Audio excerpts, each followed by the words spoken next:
主耶穌，我哋多謝你，因為你係我哋天上嘅阿爸父。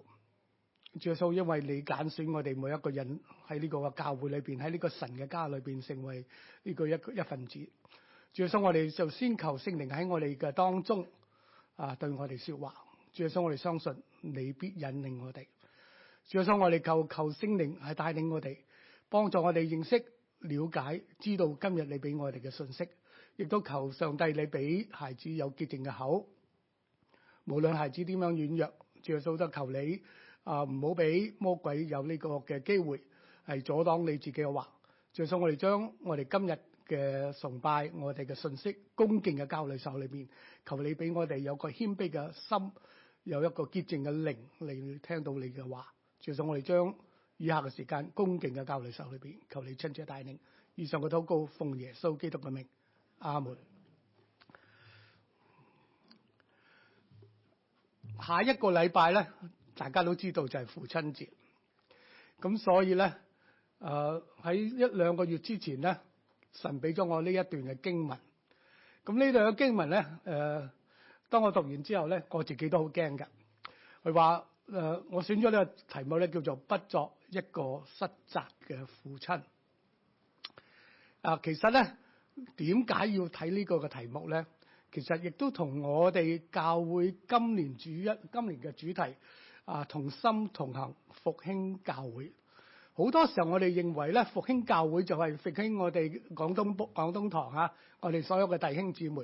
冇錯，呢個亦都係其中一個最主要嘅一個嘅題目。但係弟兄姊妹，你有冇留意到乜嘢叫做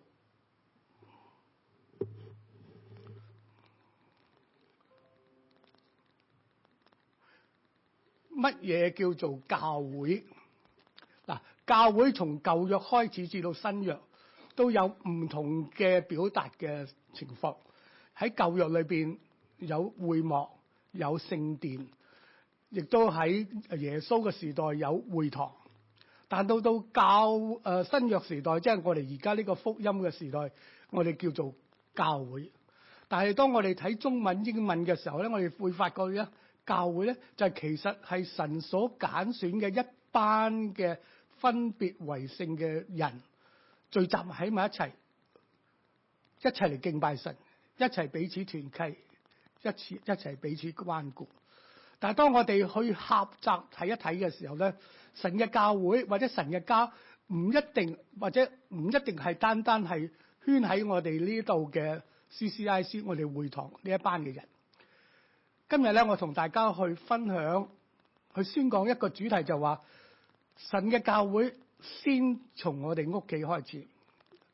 弟兄姊妹，我哋都係神嘅家，我哋屋企人都係神嘅家。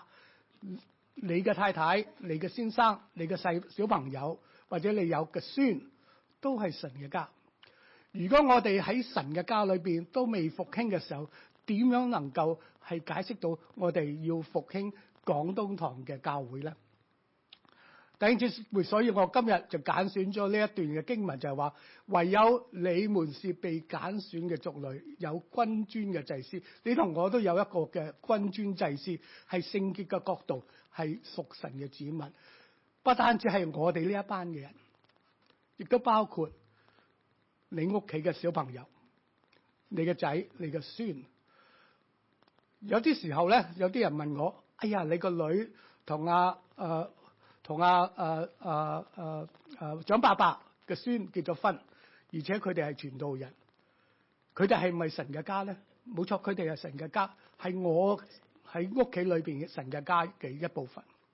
弟兄姊妹，你都可能係你都可能有仔、有兒女、有兒孫，但係有一樣嘢就係話，佢係咪屬神家裏邊嘅人咧？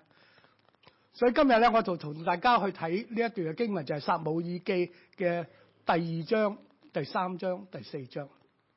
頭先伊芙姊妹咧已經開始幫我哋讀咗呢一段嘅經文，所以我哋了解就係話，點解我哋要從祭司以利去睇呢一個嘅事情。OK， 大家都可能熟悉以利。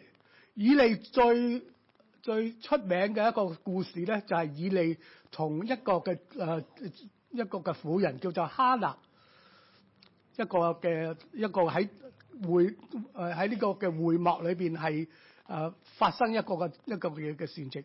後嚟咧，呢個嘅哈拿咧就生咗一個仔，呢個仔就係撒母耳。但係我哋點解要睇以利咧？但係同埋點解我會選擇一個主題講關於以利祭司咧？嗱，剛才我哋已經讀咗啦，我就唔再睇啦。但係當我哋睇呢一段嘅經文嘅時候，我哋就會發覺到就係有一個神人，佢特登嘅係要嚟到以利呢個嘅人面前去警告佢，去預言佢將來要發生咩事情，好俾我哋有一個嘅反思。我哋今日我哋每一個坐喺呢度嘅呢一班嘅信徒，或者我哋嘅基督徒，我哋會唔會面對同一個境況？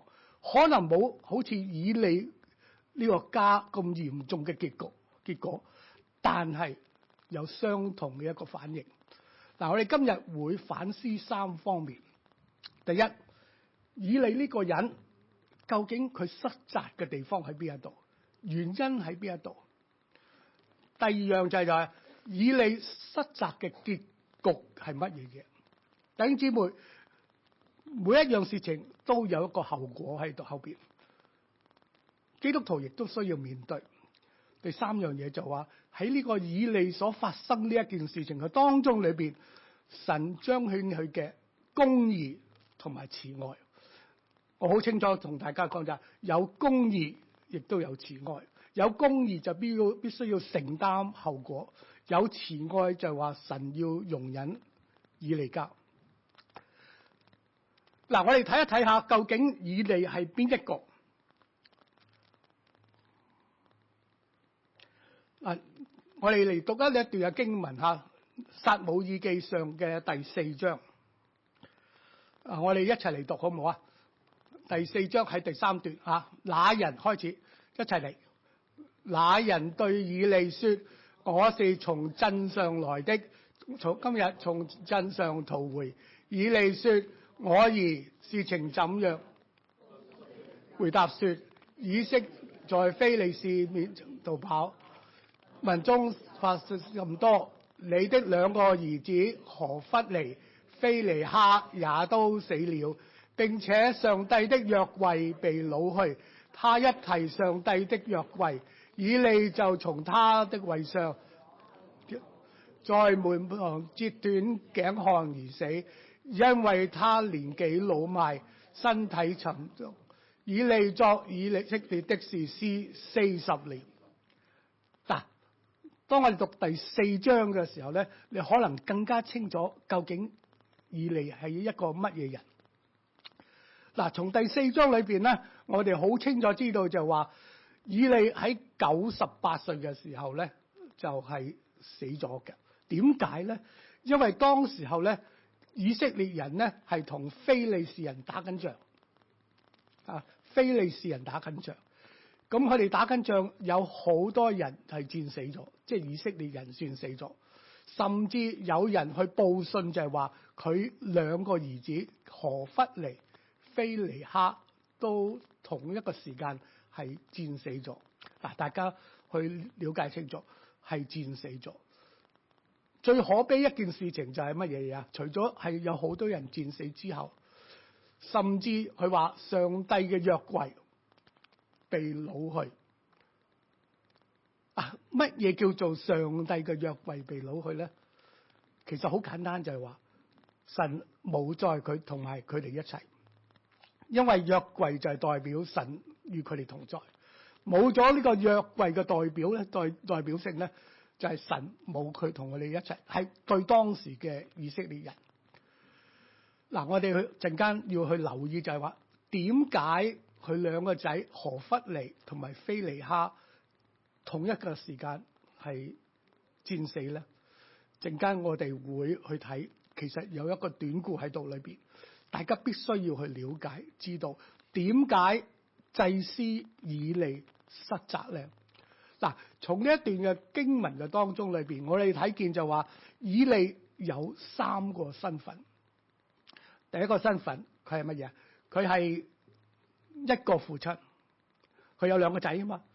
第二咧，佢係一個大祭司，同埋佢兩個仔咧都喺呢個嘅喺呢個戰役上高一齊代表以色列人一齊去打仗。第三個就係話以利係咩啊？係一個嘅士師。嗱，當我哋去總括一樣嘢，就係話以利有三個好重要嘅身份。第一個身份，佢喺屋企裏邊，佢係一個父親。第二個樣嘢咧就係佢喺宗教上高，或者喺會幕上高，佢係神所差派一個嘅祭司，一個大祭司喺會幕上高，係幫以色列人求神赦罪嘅。佢喺會幕前係幫以色列人獻祭，求神係赦免保守以色列國。第三樣嘢就係咩啊？講到就係話以利係一個士師，係一個民族上高一個嘅領袖，佢係要管治呢個以色列人。以色列人發生咩事情，士師就去做一個公平嘅審判。所以以利呢一個人咧，身兼三職。但係點解我呢個主題就話一個失責或者一個失職嘅父親咧？我哋就必須要從佢兩個仔去了解一下。嗱，我哋再嚟讀呢一段嘅經文嚇，我哋睇下究竟以利呢兩個仔究竟發生咩事情？頭先我哋讀過呢段經文，就話有一個神人嚟到呢個嘅以利面前去警告以利呢一個人，就係講到佢兩個仔。咁我第4章我哋就講到就話以利兩個仔喺呢個嘅非利士呢個戰役當中裏邊戰死。究竟以利知唔知道呢件事情咧？其實知道嘅，因為神人係嚟警告佢。但係點解會發生呢件咁悲哀嘅事情咧？嗱，我哋讀呢一段嘅經文，呢一段嘅經文大家一定要讀啊！我哋嚟睇呢一段嘅經文，一齊嚟讀2章12至到17節，我哋一齊嚟讀。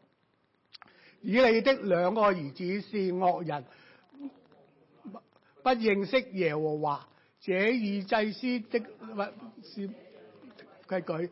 凡有人獻祭正煮肉的時候，祭司的僕人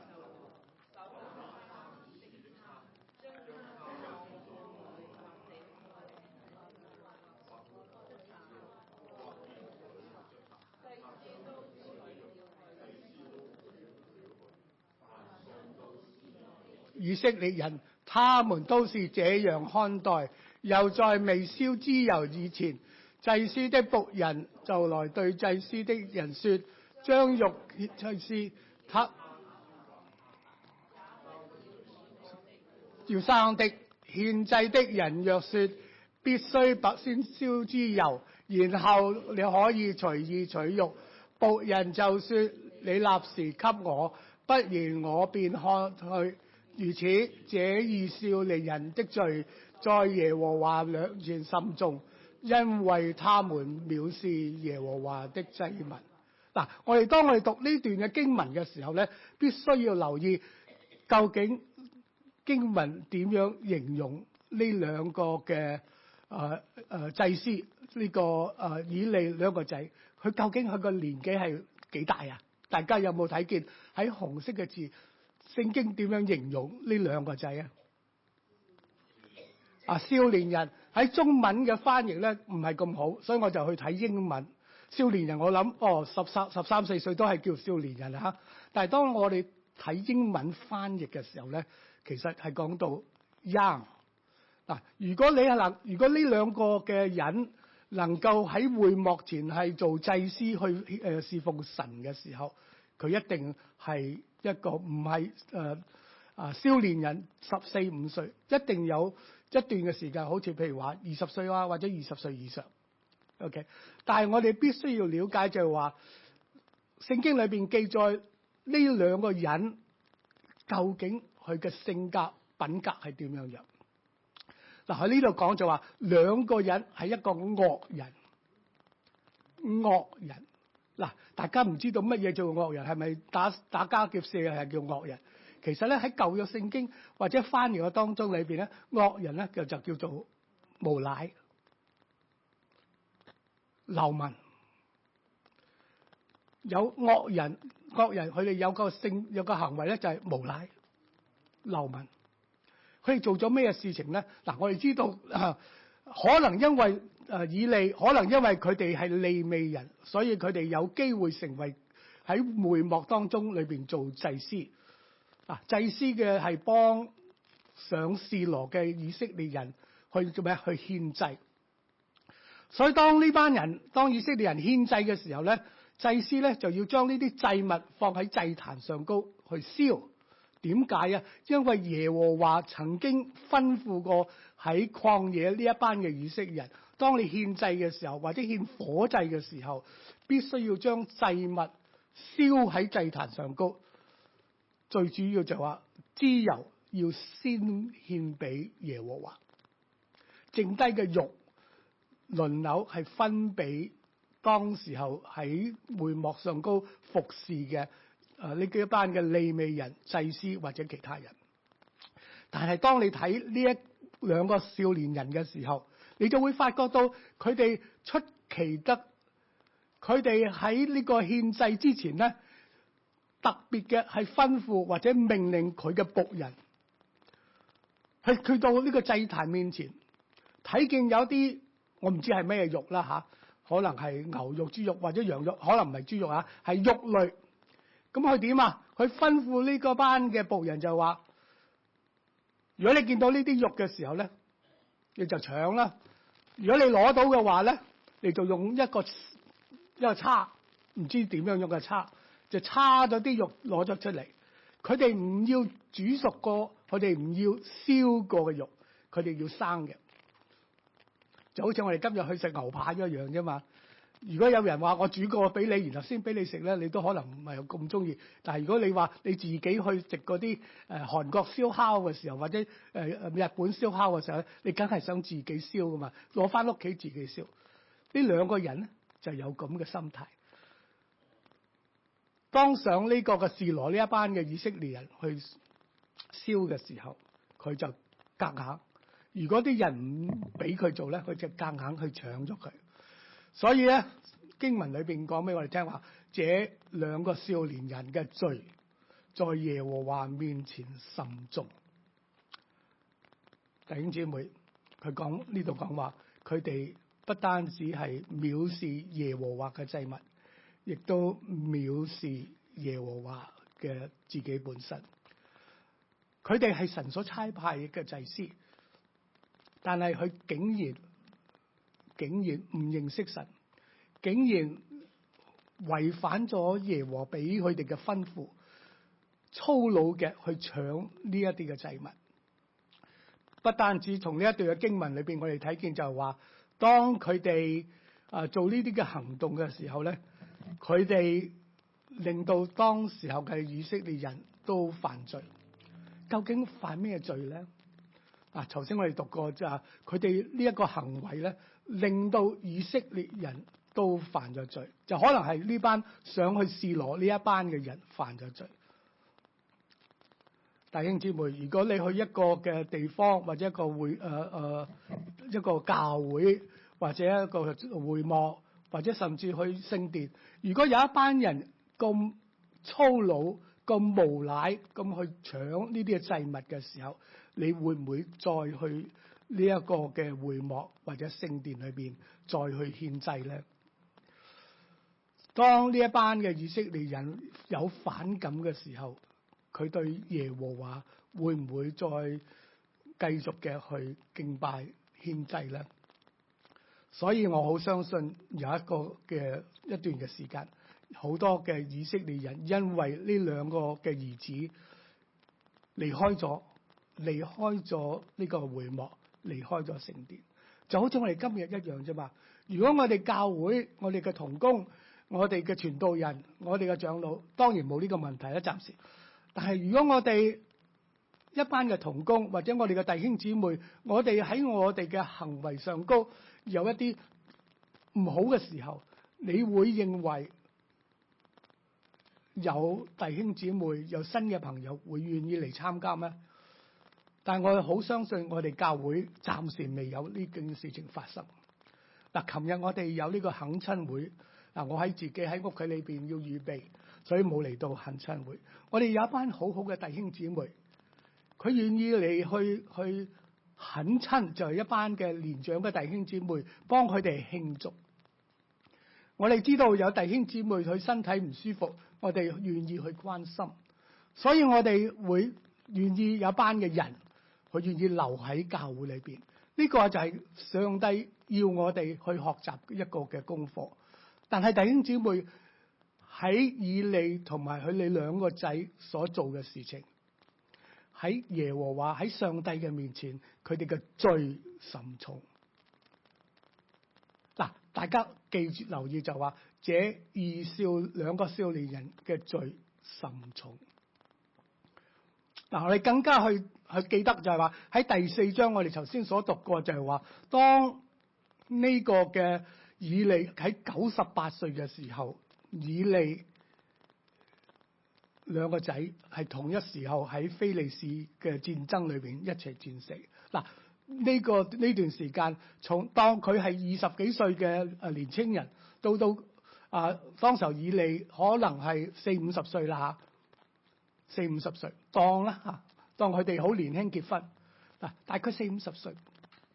從呢個40幾年嘅當中裏邊，點解以利神人對以利嘅警告喺30年、40年之後先至發生咧？陣間我哋會去再睇。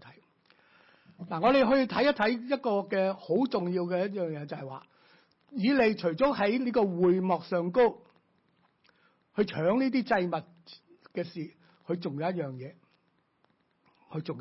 就係話佢哋喺會幕前面服侍嘅婦人去苟合，喺道德上高佢哋淪落，喺道德上高佢就冇聽上帝嘅話，佢哋有祭司嘅身份，但係佢哋公然喺會幕前同呢一班嘅服侍嘅婦人有苟合。所以當呢個嘅以利聽到呢件事情嘅時候，佢就同佢兩個仔講咗一段說話。嗱，大家要去睇下，究竟以利講咗咩說話？佢所講嘅說話或者所提醒嘅說話係咪正確嘅？嗱，我哋再嚟讀一讀，我哋由他就對他們說，我哋一齊嚟讀一讀，我哋一齊嚟，一齊嚟讀，他就對他們說：你們為何這樣行的事呢？我從這眾百姓聽見你們的惡行，我兒不可這樣。我聽見你們的風聲不好，你們使耶和華的百姓犯了罪，人得着是審判他。人若得罪耶和華，誰能為他祈求呢？然而他們還是不聽父親的話，因為耶和華想要殺他們。其實殺他們咧喺英文咧就係話神要佢哋有一日要死，唔係話真係要嗰啲殺他，有一日佢哋要死。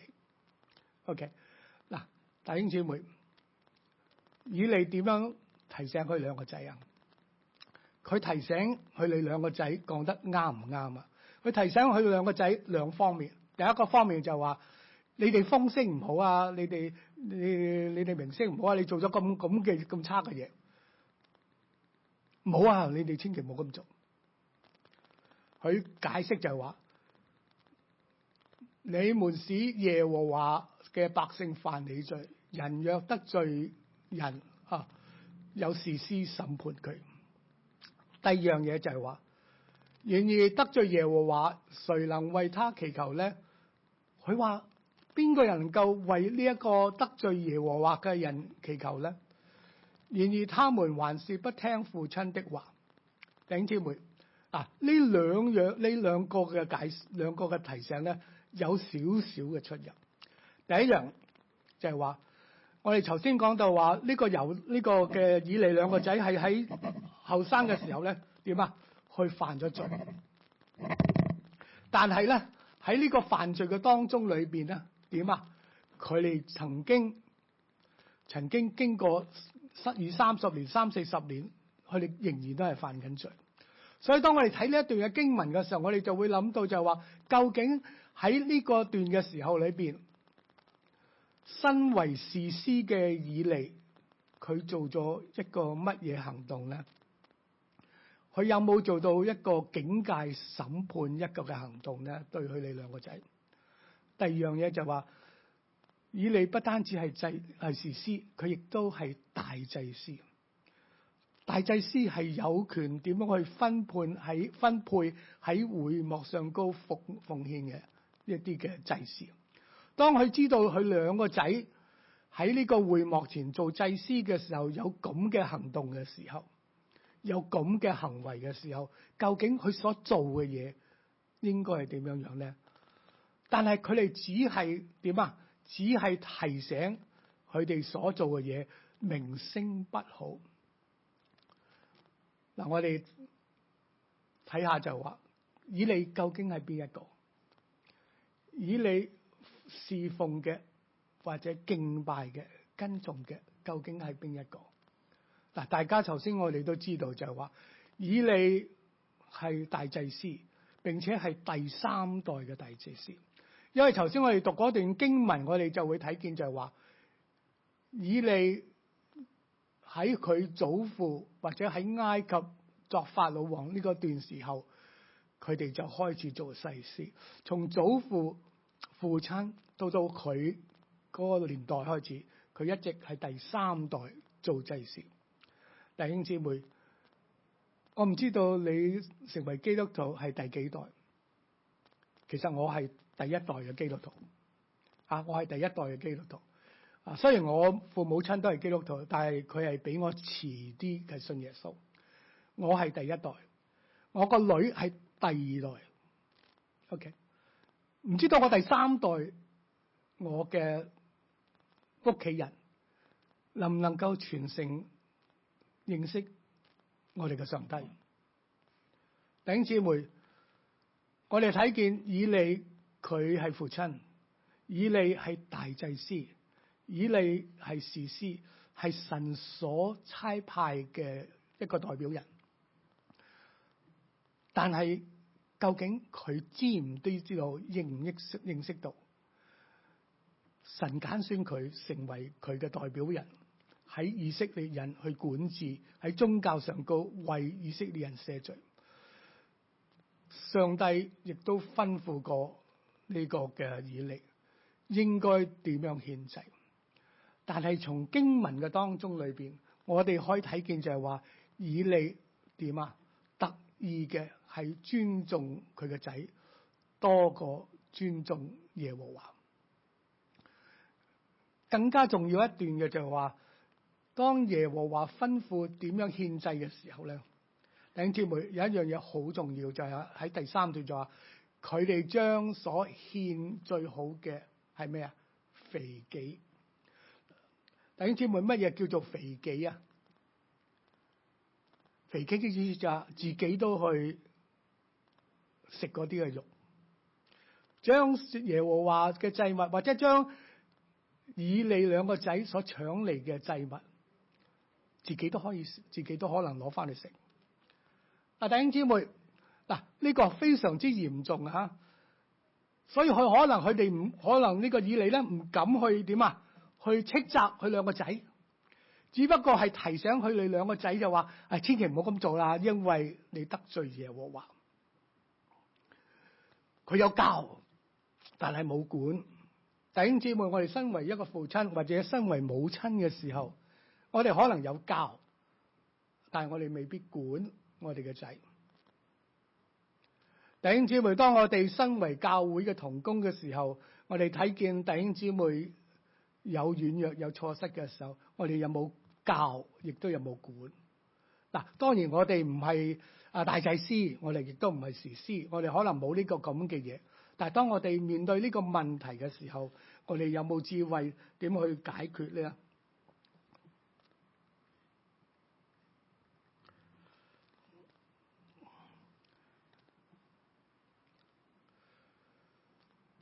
所以我哋都知道就係話，以利係耶和所揀選嘅祭司，以利亦都係侍奉祖父輩侍奉嘅嘅耶和華。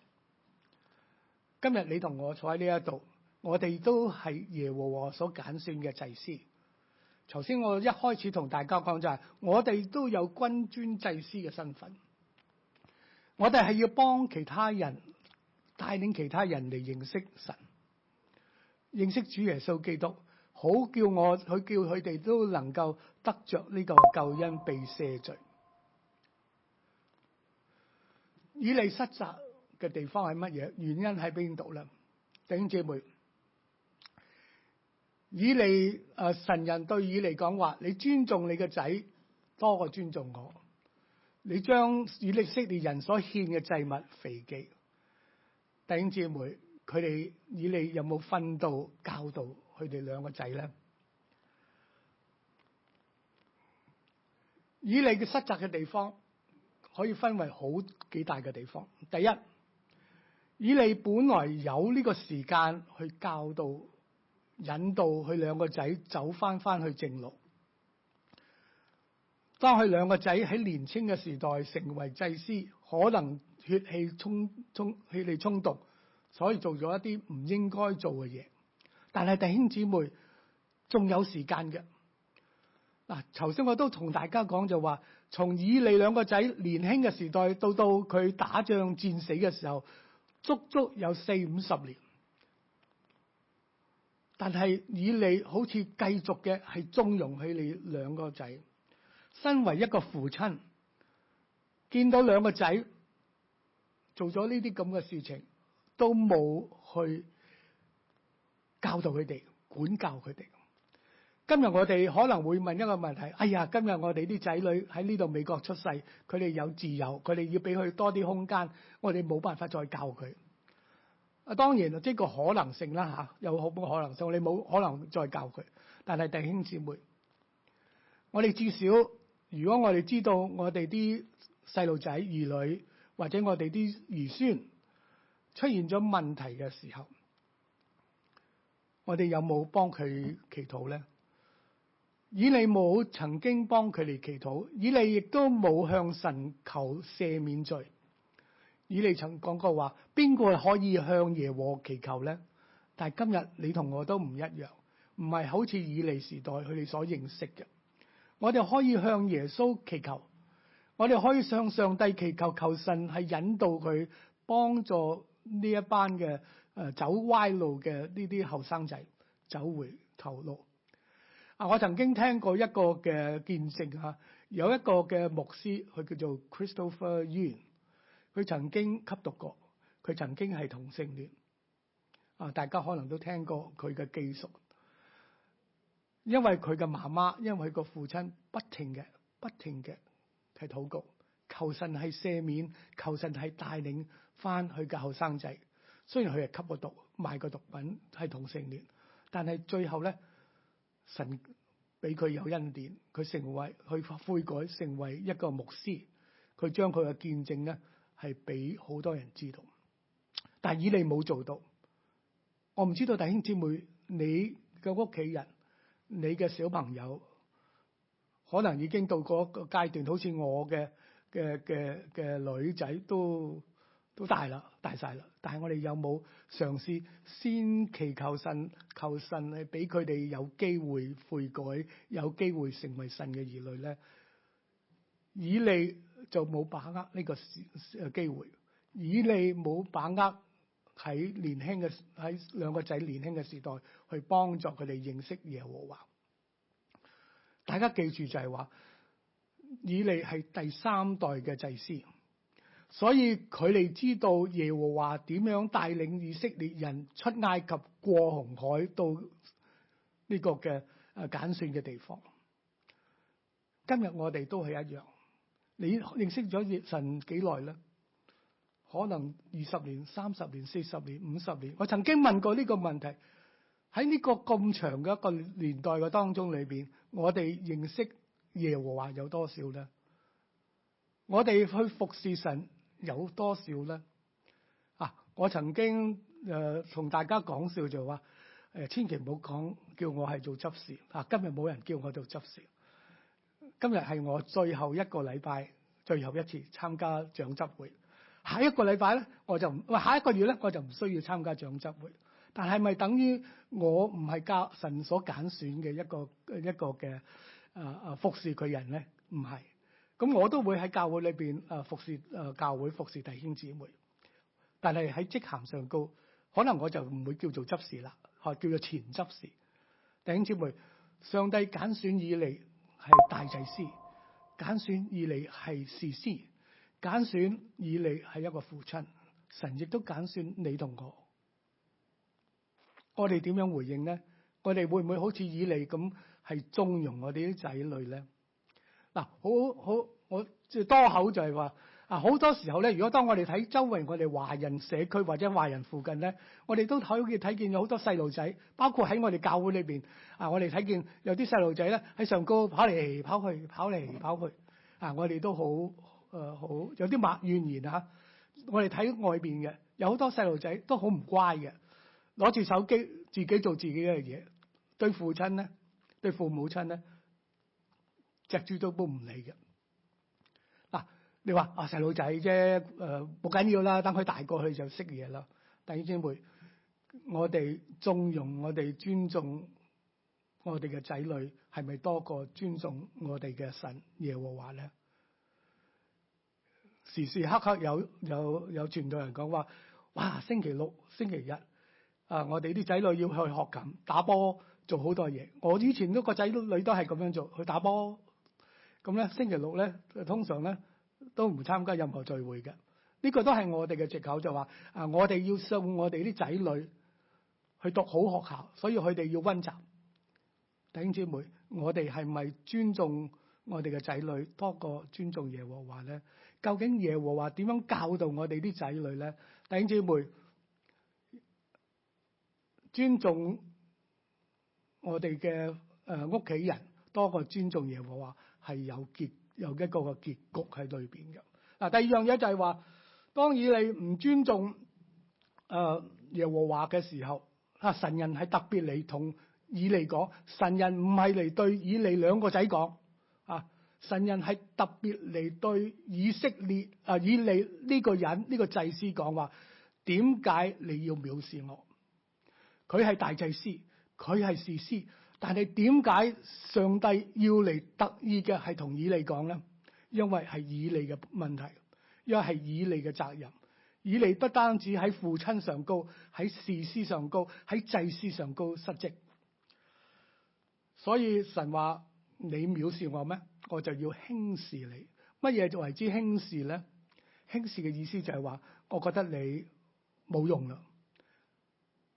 你覺得你冇機會係代表我啦，所以我輕視你。所以從呢兩段嘅經文嘅當中裏邊，我哋喺睇見就話耶和華神佢要揀選另一個忠心嘅僕人。呢個僕人係邊個啊？撒母耳。嗱，第三樣嘢就話，當以利聽完呢個嘅神人警告嘅時候，弟兄姊妹，呢個神人提醒呢個嘅以利嘅時候，我好相信以利當時係70-80歲，係年紀老邁，但係唔係98歲。當佢同佢哋兩個仔去提醒佢嘅時候，佢講完呢一句說話，佢繼續嘅係縱容佢兩個仔，冇喺家裏邊去再管教佢，冇喺會幕上高去管教佢，冇喺士師嘅身份上高係審判佢。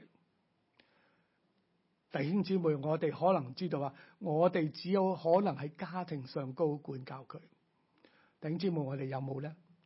可能我哋啲仔女都好乖都係因為喺教會上高係成長所以都好乖。我兩個仔女都好乖，一個嫁俾一個傳道人，另一個咧雖然佢冇嚟教會，但係弟兄姊妹，我自己亦都好虧欠，就係話點解我個仔唔願意返教會咧？其實呢個就係教會嘅責任，亦都係我嘅責任。過咗呢個疫情之後咧，有好多年輕人咧，可能都唔返教會啦。如果大家弟兄姊妹知道咧，我哋英文部咧喺暑假咧，我哋要同青少年部係聯合。弟兄姊妹，因為我哋缺乏咗青年人或者係喺呢度出生嘅年輕人係參加聚會。弟兄姊妹，如果我哋係教會嘅同工，如果我哋有細路哥，我哋喺呢度聚會嘅時候，呢個就係我哋嘅責任。第三樣嘢就係話，當呢一班嘅以色列人喺呢個嘅獻祭嘅時候，弟兄姊妹，以利家將呢啲嘅祭物自己係收為己有。點解會出現一個問題咧？其實喺第3章嘅第1節我哋睇一睇原因上高我讀俾大家聽。佢話童子撒母耳在以利面前侍奉耶和華，當那些日子耶和華的言語稀少，不常有默示。當時候撒母耳係年紀細個，當然神嘅話冇臨到呢個嘅撒母耳，但係亦都冇臨到以利身上。弟兄姊妹，如果一個服侍神嘅人，侍奉上帝嘅人，就好似我咁啫嘛嚇。我今日企喺大家面前，如果上帝冇說話臨到我身上，我真係好驚㗎。好似一開始我同大家講就話，究竟上帝有冇嘅說話有冇臨到我身上？抑或係話我自己寫一篇文章同大家分享咧？我唔知道，但係弟兄姊妹你知道，因為你聽我所講嘅嘢，神嘅靈有冇感動你咧？我祈求神嘅靈感動你好讓我能夠花咗2個月嘅時間預備呢一場呢個嘅證道咧，能夠大家彼此幫助。我哋需要上帝嘅說話臨到我哋當中，無論我哋喺乜嘢光景裏邊，我哋祈求神俾我哋所有嘅講道嘅弟兄或者姊妹或者我哋嘅長老，有上帝嘅說話臨到我哋嘅當中，我哋睇到神嘅榮耀。所以喺網上高嘅弟兄姊妹，雖然我冇見到你，但係同一樣嘢，呢個挑戰亦都係俾你。神嘅說話必須要臨到我哋當中，我哋嘅主日學，我哋嘅團契，神嘅話必須要臨到我哋當中。如果我哋冇上帝嘅說話嘅時候，我哋有好最後咧就係以利雖然係身為父親，但係冇同幫佢哋嘅仔女祈禱。弟兄姊妹，雖然我個仔或者我個女喺唔同嘅教會，就喺唔同嘅地方，但係我每一日我都祈求神俾佢哋見到佢以後嘅道路係乜嘢嘢，無論係工作，無論係敬拜，求神係俾佢哋有感動，求神俾佢哋有感動。以利失責嘅地方好簡單，佢輕視神，藐視神自己嘅作為，藐視神嘅祭物，藐視神俾佢嘅差事。弟兄姊妹，神有冇俾你差事咧？我曾經問過一啲弟兄姊妹，你願唔願意去服侍神咧？當然呢一個選擇都係大家嘅，但係弟兄姊妹，你有冇輕視神俾你嘅差事咧？下一個禮拜我哋1、2、3呢個嘅傳福音行動，弟兄姊妹，我哋有冇喺神嘅面前為佢做一個見證咧？佢嘅結局係乜嘢啊？神要截斷以利家嘅膀臂，不單止係以利家嘅膀臂，亦都係父親嘅膀臂。佢家中冇一個老年人。如果你睇英文嘅時候咧，英文嘅翻譯有些少唔同，佢就話喺佢哋嘅家裏邊冇一個掌權嘅老年人，就係話佢哋冇人再喺會幕上高，或者喺以色列人當中裏邊作呢個嘅有權嘅年長人。弟兄姊妹，我哋盼望我哋屋企係成為神所祝福嘅一個家庭，神所揀選嘅一個家庭，神所使用嘅一個家庭。我哋唔係單單做星期日嘅基督徒，我哋唔係單單做團契嘅基督徒，我哋係神所差派，神每一日與我哋同行嘅一個基督徒。神講話，藐視我嘅，我必輕視。你家中沒有一個老人。嗱，上帝嘅慈愛，上帝嘅公義，上帝係公義嘅，弟兄姊妹，上帝係公義嘅，不以無罪為有罪為無罪。當以利同埋佢兩個仔犯咗呢啲咁唔應該犯嘅罪，神嘅公義臨到佢哋當中，所以神提醒、預警、預告以利嘅家，就話你兩個仔必會同時候死亡。當時候以利未必相信呢一件事情啊，所以佢繼續嘅縱容呢佢哋兩個仔。但係當我哋睇呢個第4章嘅時候，我哋就發覺就話以利喺98歲嘅時候，佢兩個仔喺戰役嘅當中裏邊戰死，就應驗咗耶和華派神人所講嘅說話。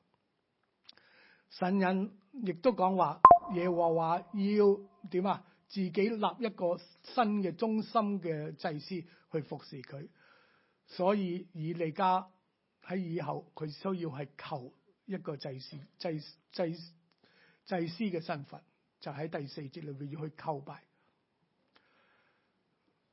耶和華唔開始去滅盡以利家，俾佢哋有機會從年幼嘅多時間到98歲，耶和華俾佢哋有足夠嘅時間去悔改。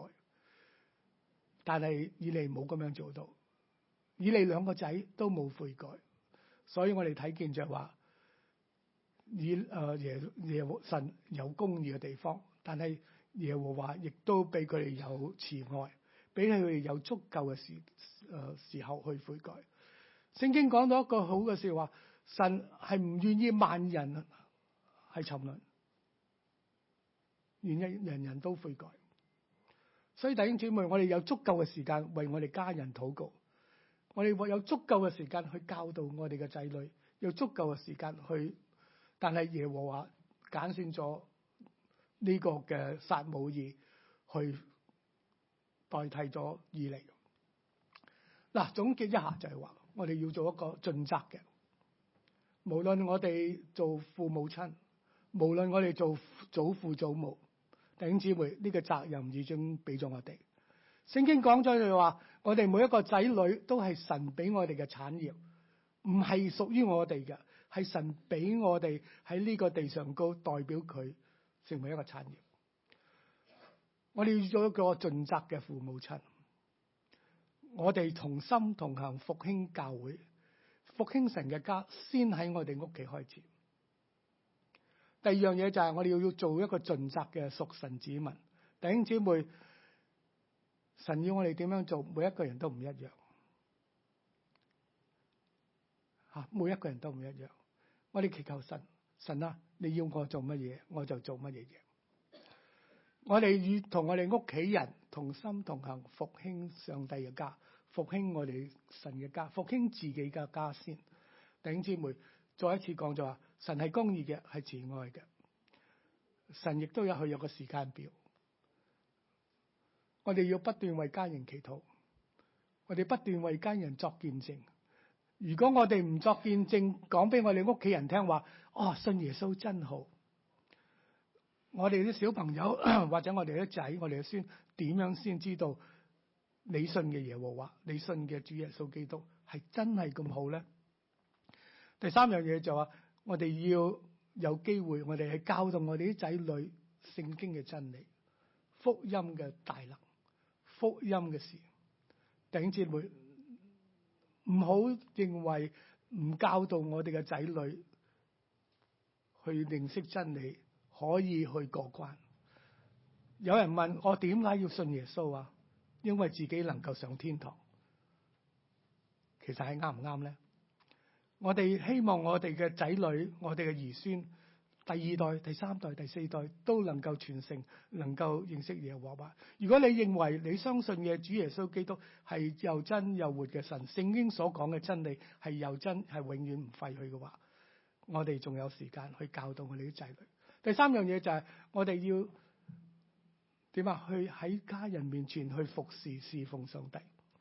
我知道大家都好忙，我都好忙㗎嚇，每日翻工11個鐘頭，翻到嚟咧都好攰，而且我都年紀都唔細啦嚇，今年退休嚇，即係教會退休。弟兄姊妹，如果我哋喺屋企人面前唔去服侍神嘅時候，我哋屋企人點樣知道你所花嘅時間侍奉嘅上帝係咁好嘅咧？今日我未開始講道嘅時候，我個女啊，佢就話：我幫你祈禱，求神嘅說話臨到你身上，幫助弟兄姊妹認識神。侍奉神當然係要花時間啦，但係呢個不單止係祝福我去認識神嘅話語，亦祝福我個女，因為我個女佢能夠了解，佢會為我禱告。弟兄姊妹，我哋仲有時間，我哋仲未到98歲，你同我一齊嚟同心同行，我哋先復興神嘅家，我哋同心同行復興呢個教會，同心同行將福音係帶俾其他人認識。我哋一齊努力，我哋見到上帝嘅榮耀喺我哋嘅教會嘅當中。我好有信心，雖然我哋時時刻話我哋已經好似越嚟越大，但係上帝唔係年紀老邁，上帝好有能力，上帝會幫助我哋反轉我哋成為一個祝福嘅教會。我哋求神帶領我哋一齊禱告。主耶穌，我哋多謝你俾我哋聽到你自己嘅話。主耶穌，我哋求你係將你自己嘅話係放喺心裏邊，幫助我哋，感動我哋，帶領我哋，亦都帶領我哋屋企人、我哋嘅仔女、我哋嘅兒孫，讓我哋都係成為一個盡責嘅父母親，盡責嘅一個嘅服侍者。主耶穌，我哋多謝你，將一切嘅榮耀都歸俾你。以上嘅禱告奉